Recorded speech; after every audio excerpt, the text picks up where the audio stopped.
Aqui tem um monte de filhos de Deus e a gente pensa diferente. Somos orgulhosos, não damos o braço a torcer, não reconhecemos que estamos errados, porque nós somos muito cheios de nós mesmos e achamos que estamos certos. Tem que ser a nossa opinião, do nosso jeito, no nosso tempo, na nossa hora.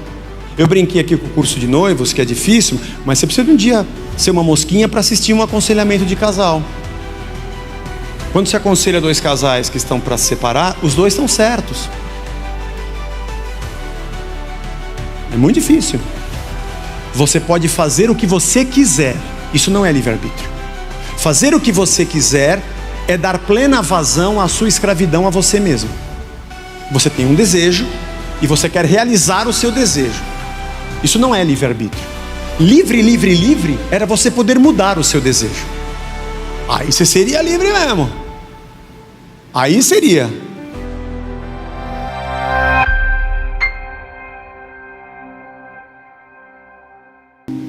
Nós estamos em Lucas, capítulo 13, verso 18 em diante. Vamos lá? Lucas, capítulo 13, verso 18 em diante. Lembra da semana passada? Jesus curou uma mulher encurvada numa sinagoga, num sábado. E houve aquela balbúrdia toda. E aí ele falou uma parábola rápida sobre uma figueira que não dava fruto, e o Senhor queria cortar a figueira, e um servo falou: deixa eu trabalhar a terra um pouco, deixa eu melhorar um pouco, para ver se ela não dá fruto. E também no domingo retrasado, Jesus vem desmontando a religião, e começa a falar sobre juízo. Digo isso porque a gente está sempre... Meu exercício sempre é entrar na cabeça do Lucas para entender, tentar entender por que ele falou isso nesse momento para o Teófilo. Você que já leu os evangelhos percebe que eles não estão em ordem cronológica. O final dos evangelhos, que conta a crucificação, os fatos estão mais ou menos até a ressurreição, mais ou menos cronologicamente. Mas antes não é tão cronológico. É como quando você senta com um casal de amigos que vai viajar e voltam para contar a história da experiência da viagem. Vocês vão comer uma pizza e o marido fala: então, porque nós fomos num lugar que era muito legal, e a mulher fala: mas isso foi no outro dia, no primeiro dia a gente foi em outro lugar, porque na cabeça dela ela quer contar a história cronológica, ou vice-versa. E o outro quer passar uma experiência, ele não está preocupado se o primeiro dia visitou aquela praça ou aquele museu, ele quer trazer uma imagem da emoção que ele passou. Os evangelhos, mais ou menos, guardadas as devidas proporções, são assim. As coisas não estão na ordem exata que elas aconteceram, mas cada autor tem um objetivo de falar. Mateus, por exemplo, provavelmente escreveu o seu evangelho pensando num leitor judeu, em alguém que faz parte da comunidade judaica, pelas citações e a maneira como ele coloca o Jesus para os judeus sendo o Messias. O Marcos mostra o Jesus em ação, provavelmente foi o cara que teve menos papiro, menos tinta, e foi mais rápido a escrita dele, mas ele mostra um Jesus em ação, tem poucos diálogos. O Lucas escreveu para o Teófilo. O João, que já era mais teológico, ele faz a ideia do pré-existência de Cristo, a vinda do Espírito, a sua missão, é o evangelho mais teológico. O Lucas está tentando mostrar uma imagem para o Teófilo. E esses fatos, eles não aconteceram talvez nessa sequência. Por isso o nosso trabalho de falar: por que será que o Lucas colocou esse texto junto com esse? Ele está passando uma ideia para o Teófilo. Depois de falar do juízo, olha o que ele diz. Como é que eu posso falar do reino de Deus para vocês? A que é semelhante o reino de Deus? Ao que eu posso compará-lo? O que eu vou comparar esse reino para vocês entenderem? É semelhante a um grão de mostarda que um homem plantou na sua horta e cresceu e fez-se árvore, e as aves do céu se aninharam nos seus ramos. E disse mais: que mais eu poderia comparar ao reino para vocês entenderem? É como um fermento que uma mulher pegou e misturou em 3 medidas de farinha até ficar tudo levedado. Jesus passeava por cidades e aldeias, ensinando e caminhando para Jerusalém. Ele já está indo rumo à última semana da Galileia para Jerusalém. Até agora a gente está falando de Jesus na Galileia, nas sinagogas. Ele está indo para Jerusalém. Lucas colocou esse texto logo depois. Presta atenção, Teófilo. E alguém perguntou para ele: Senhor, são poucos os que vão ser salvos? Vai ser muito ou vai ser pouco? Só para saber se eu estou dentro ou se eu estou fora. É 100 mil? É 144 mil? É 300 mil? É meia dúzia? São só os de Israel? Só para saber. E como sempre, Jesus nunca responde o que a pessoa pergunta. Ela responde o que a pessoa não sabe. Esforcem-se por entrar pela porta estreita, pois eu afirmo a vocês que muitos procurarão entrar, mas não conseguirão. Quando o dono da casa se tiver levantado e fechado a porta, e vocês do lado de fora começarem a bater dizendo: Senhor, abre a porta para nós, e ele responderá: eu não sei quem vocês são, nem de onde vocês são. Então vocês dirão: somos nós, a gente comia junto, bebia junto com o Senhor, você lembra? Além disso, o Senhor ensinava nas nossas ruas. Mas ele dirá a vocês: não sei de onde vocês são, afastem-se de mim, vocês todos que praticam o mal. Isso aqui é uma frase de um salmo de Davi, o Salmo 6, versículo 8, em que Davi fala isso para os inimigos dele, de Israel, os inimigos: apartem-se de mim os que praticam o mal, os que praticam a iniquidade. Jesus está falando que Deus vai falar isso para os judeus. Olha que louco, ele inverteu a lógica do salmo de Davi. Ali haverá choro, ranger de dentes, quando vocês virem Abraão, Isaac, Jacó, todos os profetas no reino de Deus, mas vocês do lado de fora. Muitos virão, agora é a gente, muitos virão do Oriente, do Ocidente, do Norte e do Sul, tomarão lugar à mesa do reino de Deus. Porém, de fato, há últimos que serão primeiros e primeiros que serão últimos. Obrigado, Senhor, pela Tua palavra, pelo Teu Evangelho. Fala ao nosso coração, nos ensina. Queremos ouvir a Tua voz, em nome de Jesus. Amém. Teófilo, eu vou dar uma fechada numa ideia aqui. Jesus está na sinagoga, cura aquela mulher, tem todo aquele fato, fala daquela parábola. Ele já tinha falado sobre juízo, porque para os judeus daqueles dias e naquela época, eles eram salvos. E vamos pensar aqui que a ideia de salvação, como a gente tem hoje, céu, inferno, que não é lá em cima e nem lá embaixo, mas um dia a gente fala disso, não é o caso agora. Mas toda a cultura que nós temos sobre a interpretação de céu e inferno, vira alma penada, fica flutuando com os anjinhos, tudo isso que a gente criou na Idade Média, não havia na cabeça dessas pessoas. A ideia de soteriologia, como a gente diz, de salvação, era meio que sou de Deus, vai ter um reino eterno. Os fariseus criam em ressurreição, os saduceus não criam em alma e em espírito, já os fariseus criam, mas era uma ideia não muito clara quando ele pergunta o que é salvação. Mas Jesus coloca duas parábolas muito simples, mas muito profundas, para dizer para eles que essa salvação, seja qual seja a ideia que ele tem de ser o povo de Deus, não tinha a ver com o reino de Israel, e não tinha mesmo. Apesar de que na antiguidade Deus se manifestou por profetas e pela lei, a ideia de Deus nunca foi você mudar de cidadania para ser salvo. Nunca foi fazer um passaporte judeu para ser salvo. Não tinha a ver com isso. Porque o verdadeiro rei não era nenhum daqueles que existiram. Eles eram apenas um prenúncio profético de um verdadeiro rei. E não era aquele povo étnico, circunstancialmente circunscrito dentro de limites e de um mapa geográfico. Era um povo que somos nós, todos os povos, línguas e nações, gente que se curva ao verdadeiro rei. Era difícil eles virarem essa chave e entenderem que não tinha a ver com a etnia deles, mas com um novo nascimento. Mas aí Jesus explica o que é o reino dele, e é o que Lucas está fazendo com o Teófilo. Como é que eu posso dizer? É como uma semente de mostarda, ela é um ponto num dedo, é uma sementinha pequena, a menor das hortaliças. E quando está na terra, e vem o processo do nascimento, ela pode se tornar uma árvore que pode até chegar a 4 metros de altura, é mais ou menos a minha distância até ali em cima. De longe os pássaros vêm, e eles vêm se aninhar. O reino de Deus é assim. Pequeno, começa pequeno. Não tem a ver com uma explosão. Não tem a ver com os nossos modelos de magnitude religiosa. Não tem a ver com atrativos externos que chamam a minha atenção, religiosa ou espiritualmente falando. Não tem a ver com uma prática volumosa que salta aos meus olhos, porque ele não é externo. É uma pequena semente que, quando cai na terra, segundo, eu não consigo mergulhar dentro da terra para ficar enchendo a paciência da semente para ela germinar logo. Não dá.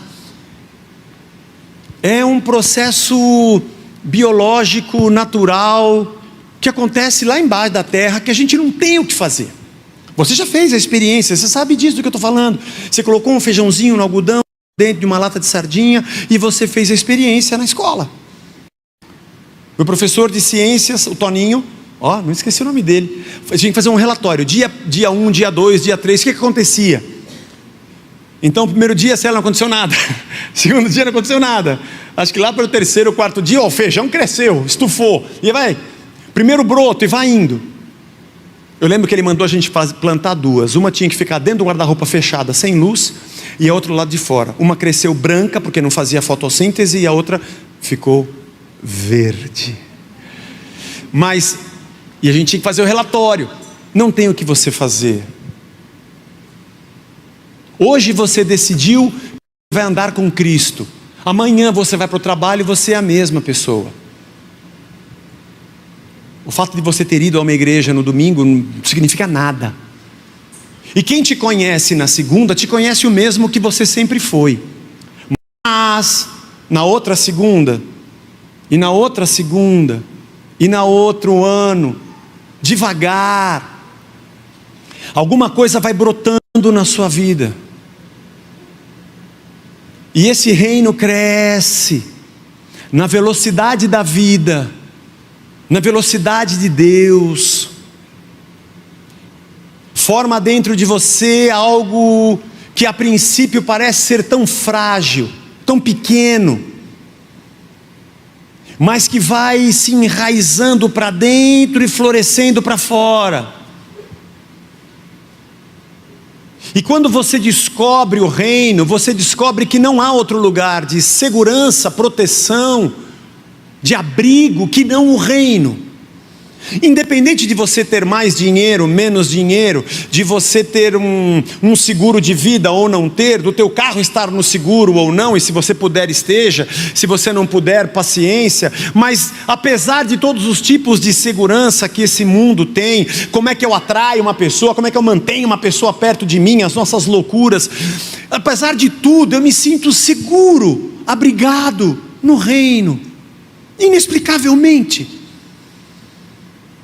E as pessoas não conseguem enxergar de onde aquilo começou. Não tem a ver com uma prática, não tem a ver com um rito, não tem a ver com frequentar um lugar, apesar da gente frequentar, mas tem a ver com alguma coisa que está crescendo.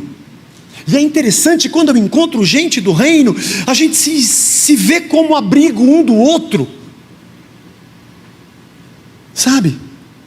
É como um passarinho, prontos para voar, dispostos a achar um ninho, nem que for no peito um do outro. Já ouvi essa música gospel em algum lugar? Não lembro qual cantora.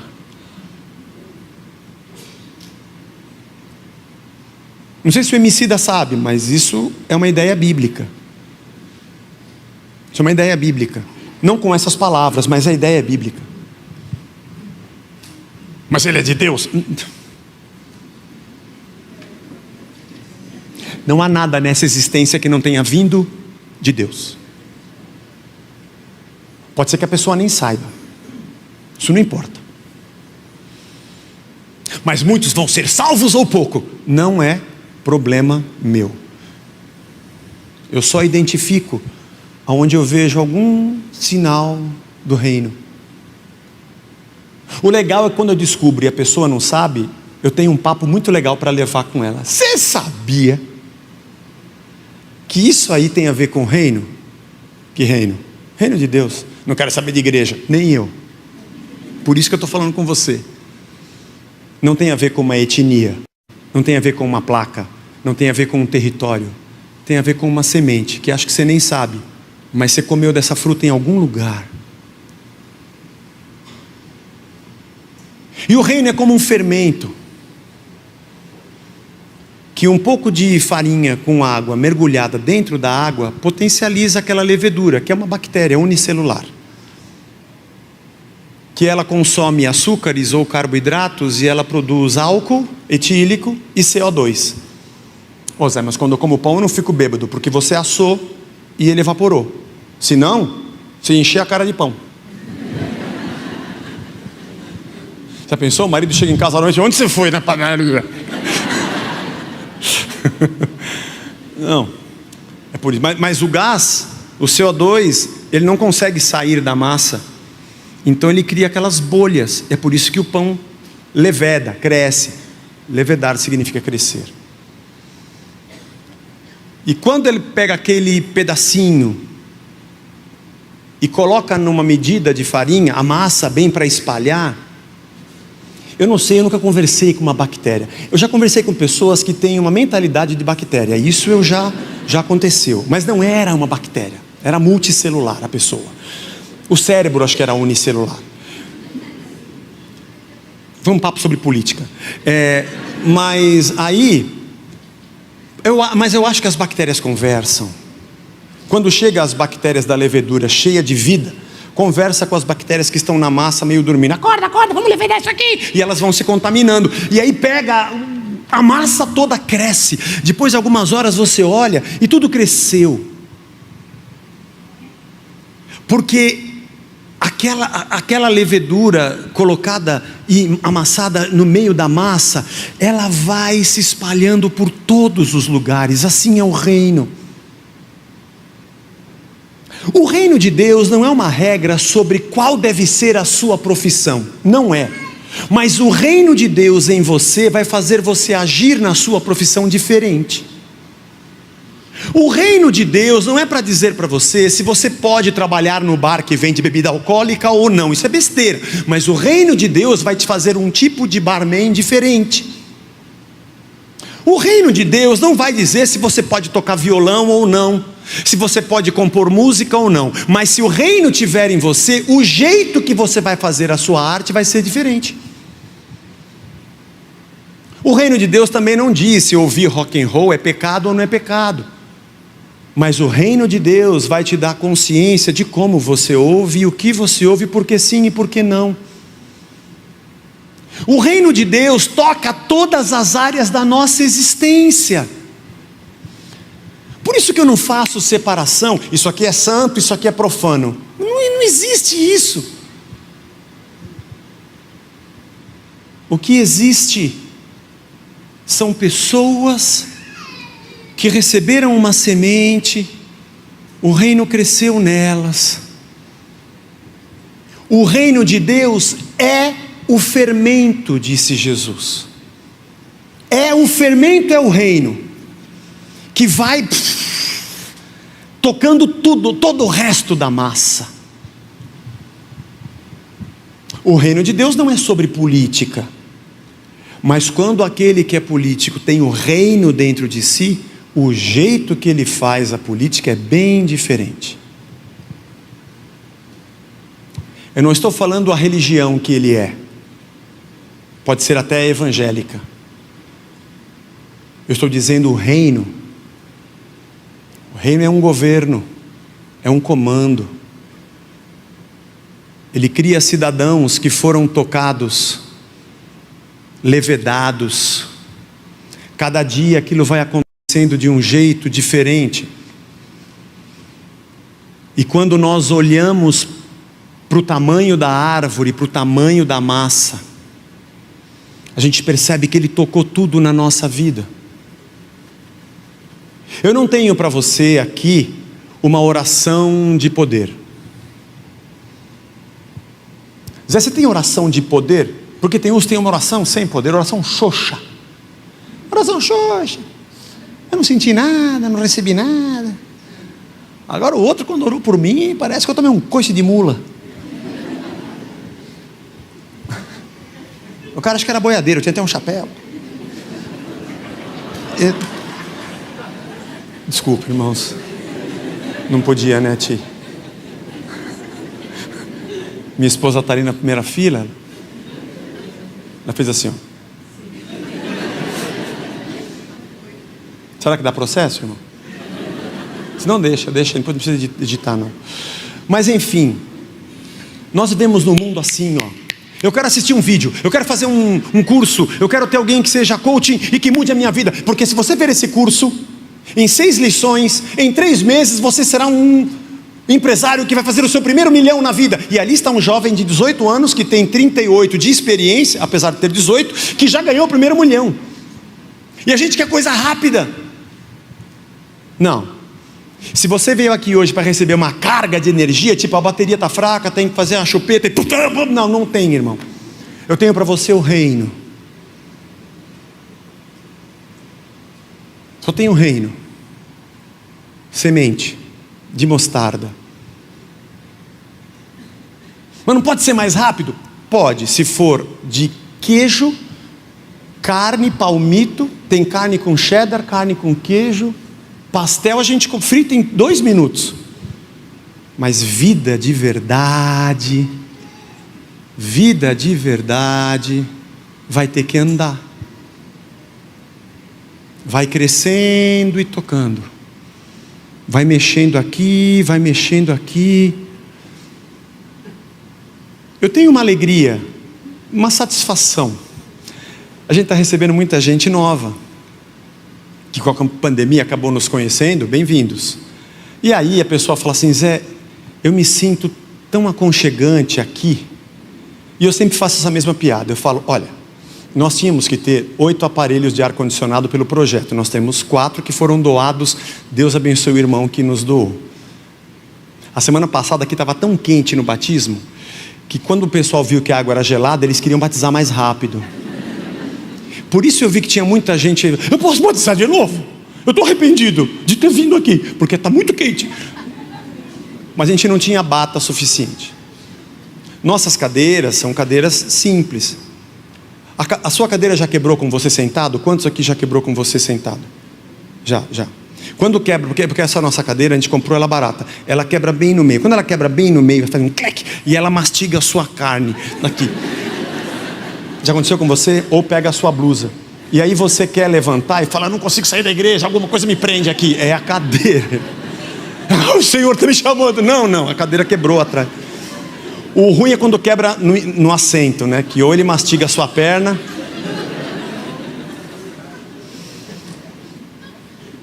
Já quebrou comigo. Não é questão nem... Não é eu sei que não é muito confortável. E também você vê, o nosso chão é o concreto, é cimentado. É o que temos. Mas eu acho bonito quando alguém fala que se sente aconchegado, porque não tem a ver com o lugar. As paredes, ali é de tijolo, você vê, nós pintamos, né? Os canos, aquele cano ali leva água aqui para trás, mas a gente nem usa mais essa água, nem sei por que está aí esse cano ainda. O lado de cá, o proprietário já tinha feito a massa.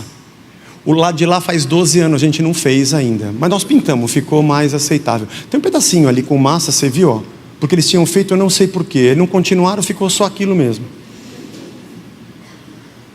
Para você perceber que eu não quero que você seja atraído, porque a gente tem um atrativo grande e bonito, alguma luz de neon, alguma coisa com mais brilho. Até falei de manhã, acho que eu vou trocar as cadeiras por cadeiras piores de novo. Porque a cadeira antiga era aquela branca, pequenininha, aquele rodelinha que se tem um encosto que entorta. Aí eu via a pessoa torta e falava: é encosto. É encosto? É, o encosto da cadeira. É muito mole, a pessoa fica torta. E quando você sentava, você escolhia qual banda da bunda ia ficar sentado e qual ia ficar para fora. Eu sei. Era assim. Mas quando alguém diz: eu me sinto bem, é por sua causa. eu me sinto aconchegado e eu fico feliz. Eu falo: Senhor, deve ser o reino, tomara que seja o reino.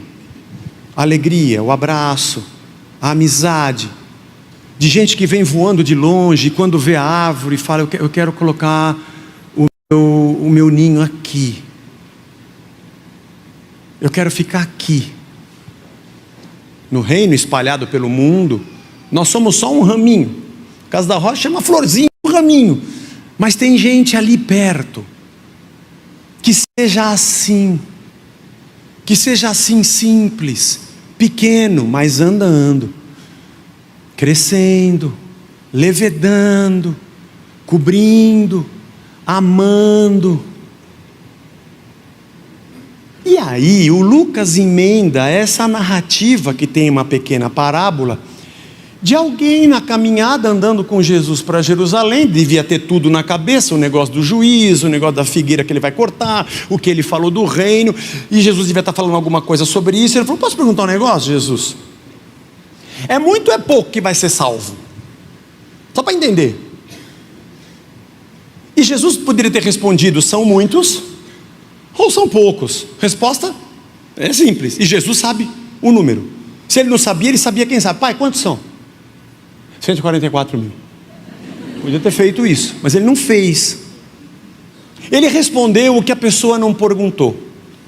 Ele disse assim: se esforcem para entrar pelo caminho estreito, porque tem caminhos que são largos, mas muita gente entra neles e são caminhos de perdição. Entra pelo estreito. E quando chegar no último dia, quando a porta estiver fechada, vocês vão bater e dizer: ó, você andou conosco, nós somos nós, o Israel. Não tem a ver com Israel, tem a ver com quem entendeu o reino e quem não entendeu o reino. Porque vai vir gente do Oriente, do Ocidente, do Sul e do Norte, do Ceará, de São Paulo, da Vila Clementina, de Osasco. É nós que não nasceram nessa terra, que não tem nada a ver com isso, mas entenderam, o reino cresceu dentro deles, é para eles. Mas o caminho não é largo, ele é estreito. E o que significa isso? Ele está dizendo que o reino vai abrigar essas pessoas, e muitos que achavam que ia estar dentro não estarão dentro. Não é fácil andar no reino, tem que estar disposto. Porque quando alguma coisa cresce dentro de você, alguma coisa de você vai ter que abrir espaço. Suas ideias, suas opiniões, o seu orgulho. Eu fiz uma brincadeira aqui outro dia. Se ao invés de Jesus, Maria tivesse gêmeos, lembra? Fossem 2 Jesuses. Não foi o caso, mas imagina que tivesse acontecido. Você acha que os 2 Jesuses iam entrar em discussão? Eles iam brigar? Ia um querer se aproveitar do outro? Eles seriam exatamente idênticos. Aliás, afinal de contas, seriam o próprio Deus em 2 carnes. No princípio eram os verbos, e os verbos estavam com Deus. Mas só teatralizando, isso não aconteceria. Mas imagine que acontecesse. A concordância, o amor, eles seriam perfeitamente congruentes em tudo que eles pensassem, porque na verdade era o próprio Deus pensando. Bom, não existiram 2 filhos de Deus, foi um só. Mas aqui tem um monte de filhos de Deus e a gente pensa diferente. Somos orgulhosos, não damos o braço a torcer, não reconhecemos que estamos errados, porque nós somos muito cheios de nós mesmos e achamos que estamos certos. Tem que ser a nossa opinião, do nosso jeito, no nosso tempo, na nossa hora. Eu brinquei aqui com o curso de noivos, que é difícil, mas você precisa de um dia ser uma mosquinha para assistir um aconselhamento de casal. Quando se aconselha 2 casais que estão para se separar, os 2 estão certos. É muito difícil. Os 2 estão corretos. Aliás, quando você aconselha sozinho um e outro, você acha que o outro é o diabo. Sempre. Sempre. Quando você aconselha os 2 juntos, você percebe que, na verdade, o que falta ali é o reino. Falta eu negar a mim mesmo. Isso é doloroso.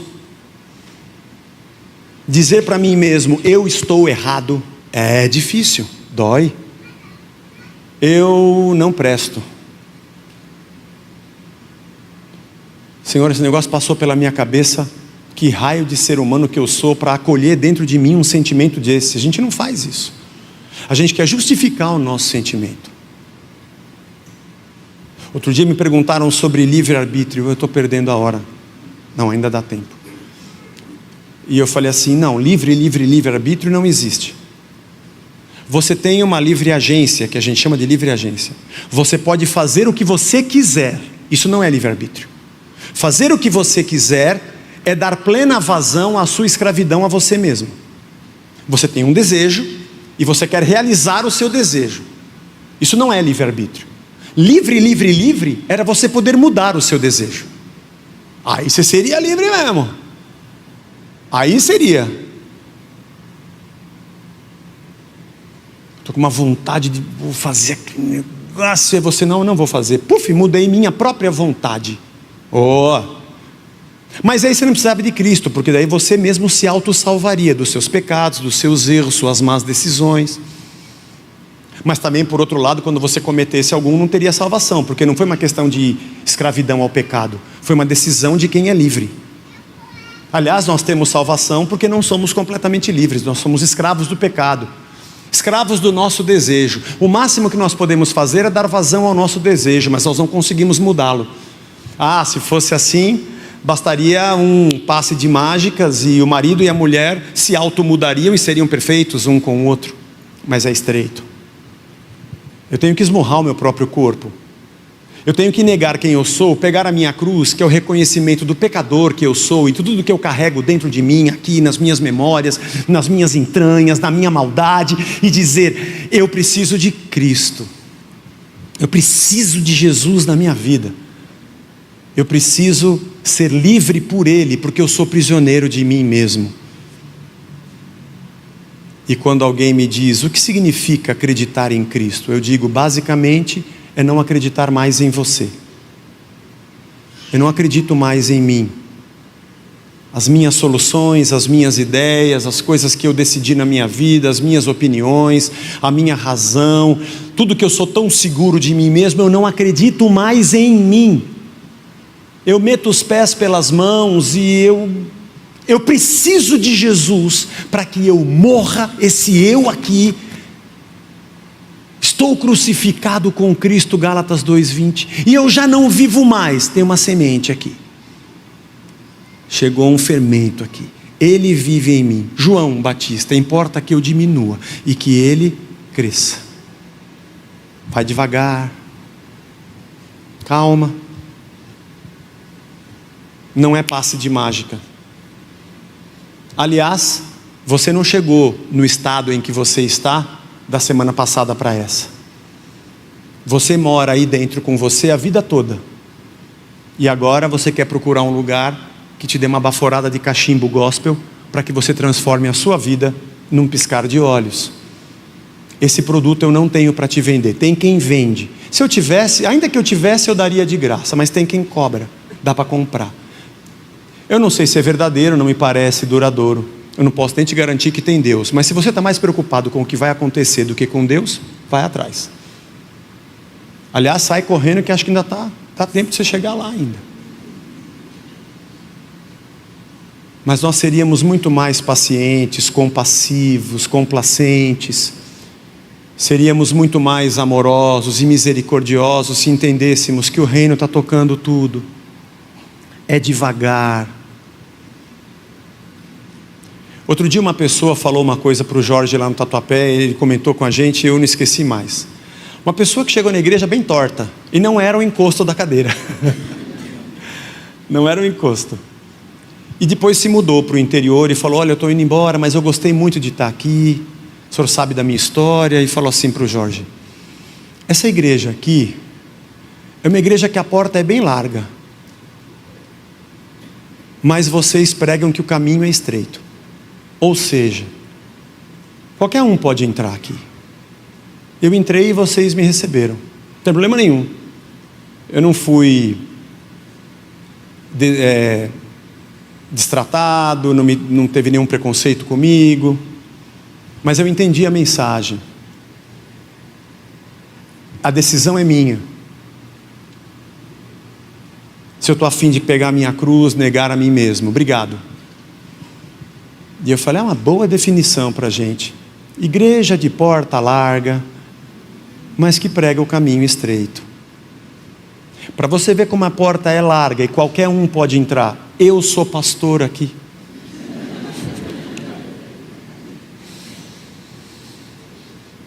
Que bom que o reino nos alcançou. Antes da gente entrar na ceia, eu queria te pedir uma coisa.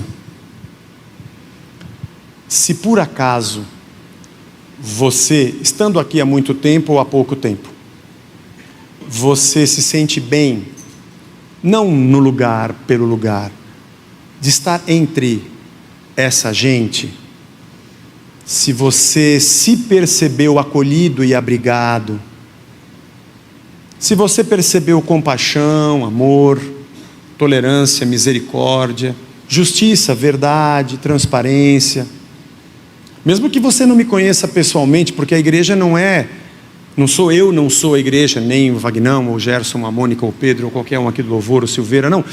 É esse caldeirão aqui de todo mundo, isso aqui é a igreja. E pode ser que isso tenha acontecido aqui, numa reunião de casais, uma reunião de jovens, batendo papo na cantina, comprando um livro, e você se sentiu gente no meio de gente. Eu queria te pedir uma coisa, faça o mesmo. Faz igual.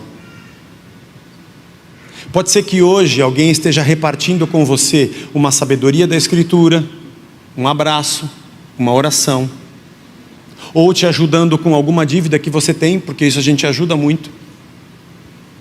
Se você fala assim, que bom estar no meio de gente assim, o que eu te peço, quando você encontrar alguém assim, faz igual,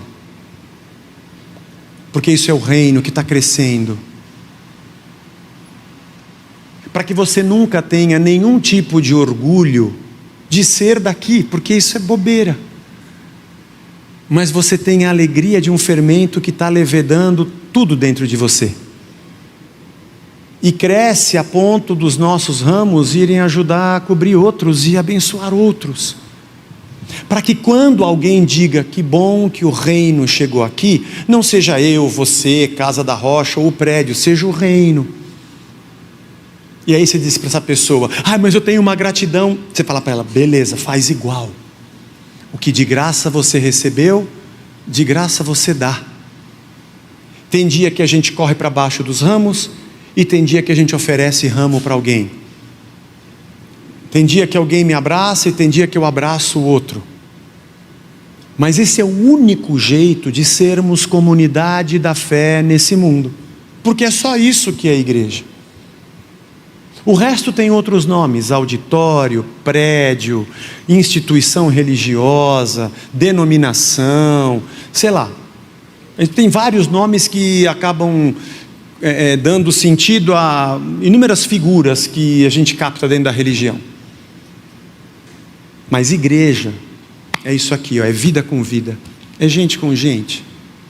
E Jesus, é isso, ele está aí, esse é o corpo dele. Onde ele está? Olha para cima, ele é o cabeça. É por causa dos inputs que ele dá no nosso sistema nervoso, é que a gente ramifica e toca o outro. E também quando toca aqui no corpo, o corpo inteiro sente. Quando machuca, o corpo inteiro sente. E quando se alegra, o corpo inteiro dança. Ontem foi o casamento do Carrara. Tinha um grupo de samba, mas eu não sei sambar. A Blanche falou que eu só sei dançar assim, E é verdade, mas esse passo, se tiver no ritmo, já está certo. Já tá. É pecado dançar samba? Não importa isso, meu Deus do céu. Se o reino estiver em você, o jeito que você samba é que vai ser diferente. Mas deixa para lá. A gente está diante da mesa. Vamos participar da ceia. Aliás, isso aqui representa o rei e o seu reino. Por que Jesus mandou a gente fazer isso em memória dele? Memória, em memória dele, para a honra dele, para glorificar a ele, lembrando dele. Ele poderia dizer, sempre que vocês estiverem juntos, um dê um tapa na cara do outro, para lembrar que eu sou vencedor. Podia ser. Irmãos, vamos agora, amém. Pá, pá, pá, podia ser. Porque ele não é guerreiro. Dizem que, as imagens que colocam em cima de Cristo são as mais. Ele é o leão, né? Então, irmãos, ele quer ser lembrado como o leão. Assim que eu falar amém, sai da jaula e morde quem estiver na sua frente. Tipo o centroavante lá do Uruguai, como é que ele chama? Suárez, isso. Vamos sair mordendo. O que foi isso aqui? Eu fui na ceia. De que jeito Jesus quis ser lembrado? Ele lavou os pés dos discípulos, humildade. Toalha e bacia na mão, como diz o Bregantin. Depois sentou na mesa e falou: isso aqui sou eu, ó. Morri por vocês. Isso aqui é o meu sangue, ó. Derramei por vocês. Se vocês quiserem se lembrar e fazer alguma coisa em memória de mim e ser como eu, cordeiro. Mesa que tem lugar para todo mundo. Reino que cresce dentro de vocês. Caminho estreito. Decida. Negue-se a si mesmo. Porque eu não vim aqui para cumprir a minha vontade, mas a vontade do meu Pai que está no céu. Quer ser mais parecido com Ele? Comece a deixar de acreditar em você.